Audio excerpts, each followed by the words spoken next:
Gold, trusted gold buyers. మీరు తాకట్టు పెట్టిన బంగారాన్ని విడిపించి ఈ రోజు ఉన్న మార్కెట్ ధరకు కొనబడను.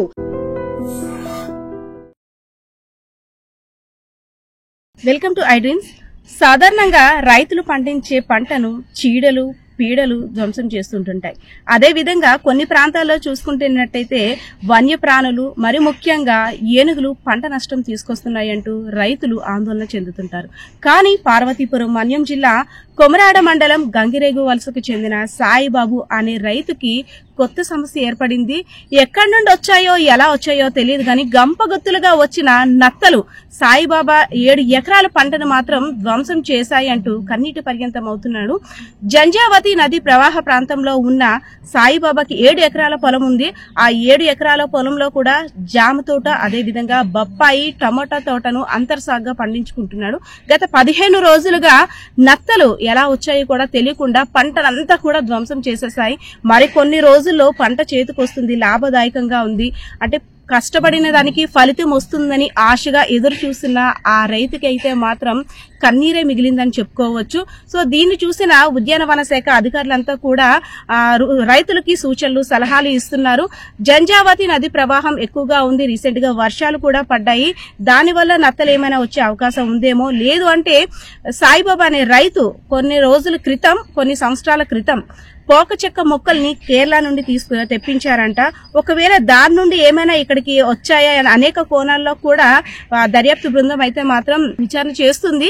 అదేవిధంగా మిగిలిన రైతులకు కూడా, అంటే ఇక్కడ నుండి మరొక పొలంలోకి వెళ్లి మరొక పంటను ధ్వంసం చేయకుండా రైతులు కూడా తగు జాగ్రత్తలు తీసుకోవాలని సూచనలు సలహాలు కూడా ఇస్తున్నారు అగ్రికల్చర్ డిపార్ట్మెంట్ కి సంబంధించిన అధికారులంతా కూడా. సో ఏదైతేనే ఒక మూవీలో చూసాం మిడతల దండు వచ్చింది, పంట పొలాలన్నీ నాశనం చేసింది, రైతులకి కన్నీట మిగిల్చిందని మూవీస్ లో చూసాం. కానీ ఇక్కడ పార్వతీపురం మన్యం జిల్లాలో నిజంగా అంటే ఈ విపత్తు ఏ విధంగా, ప్రకృతి ప్రకోపం ఎలా వస్తుందో, విపత్తులు ఏ విధంగా వస్తున్నాయో ఎలా అంచనా వేయలేమో, అంటే నత్తలు కూడా పంటని దాడి చేస్తాయా, ఇంత నష్టాన్ని తీసుకొస్తాయా అనే క్వశ్చన్ మార్క్ ప్రతి ఒక్క రైతులకు కూడా రైజ్ అవుతుంది.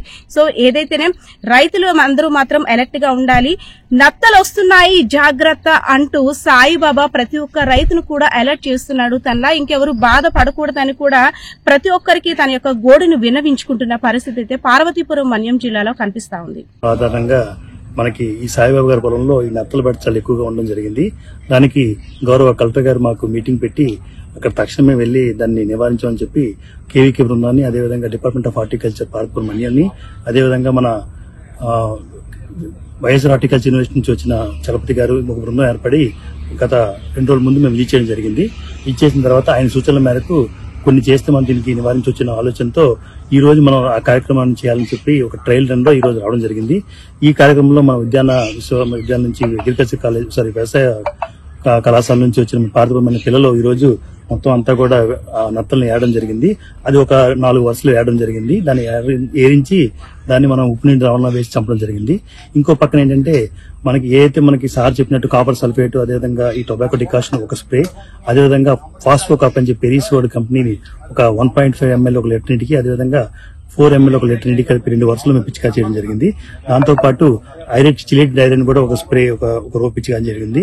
అది బెయిట్ ప్రిపరేషన్ చేసి ఒక డబ్బాలో పెట్టి షుగర్, అదేవిధంగా ఈస్ట్, అదేవిధంగా వాటర్ లో కలిపి ఒక డబ్బాని భూమి లెవెల్లో పెట్టి ఎంతవరకు ఈ నత్తలు ఆకర్షించబడతాయని చెప్పి ఒక కౌంట్ ఏర్పాటు చేసుకుంటే అది కూడా ఏర్పాటు చేయడం జరిగింది. దాంతో పాటు మన ఈ గోనె సంచుల్ని సాల్ట్ లో ముంచి అది కూడా పెట్టి ఏ విధంగా అయితే ఈ నత్తలను కొందరు మనం రికవర్ చేసుకోవచ్చు అని వివిధ ప్రణాళికల్లో మనం పద్ధతుల్లో ఆలోచించి ఏది బెస్ట్ గా ఉంటే, ఎందుకంటే పక్కన ఉన్న ప్రాంతాల్లో కూడా చాలా వరకు ఈ నత్తలు బెడత ఉండడం జరుగుతుంది, మన రైతులు మాకు చెప్పడం జరిగింది. దీంట్లో ఏదైతే మాకు బెస్ట్ వస్తుందో, బాగా కంట్రోల్ అవుతుందో, మనకు తెలుస్తుందో దాన్ని మనం మిగతా గ్రామ స్థాయిలో ఉన్న నత్తలు బెడుతున్న ప్రతి రైతుకి కూడా అది చేరవేసి నత్తలు బెడత లేకుండా ఏదైతే ఆదేశాలు మాకు జారీ చేయడం జరిగిందో కలెక్టర్ గారు, ఈ 2 కూడా డైరెక్ట్ చంపేవి. ఇంకోటి ఏంటంటే యూరు, అంటే వాటర్ లో షుగర్ కానీ జాగరీన్ యాడ్ చేసి ఈస్ట్ కానీ పెడితే ఫెర్మెంటేషన్ ద్వారా అవి అట్రాక్ట్ అవుతాయి. ఆ అట్రాక్ట్ అయినప్పుడు దాని దగ్గరికి వస్తాయి, దాన్ని మనం కలెక్ట్ చేసుకుని చంపడమే ఉంటుంది. ఇది కూడా hand picking and destroying by salt ఇది బెస్ట్ మెథడ్. అది రెండోది ఏంటంటే ఇదైతే మాకు ఈజీగా అవుతుంది. లేదా ఈ స్ప్రే చేసుకోవాలన్నా ఇప్పుడు ఈ ఫాస్ఫోకాప్ ఉంది, ఇదేంటంటే ఫాస్ఫరస్ కాపర్ ఉంటుంది. ఈ ఫాస్ఫరస్ కాపర్ లో ఈ కాపర్ అనేది మనకి 8% ఉంటుంది, ఫాస్ఫరస్ అనేది 32% ఉంటుంది దీంట్లో. ఇదేంటంటే లిక్విడ్, వాటర్ సాల్యుబుల్.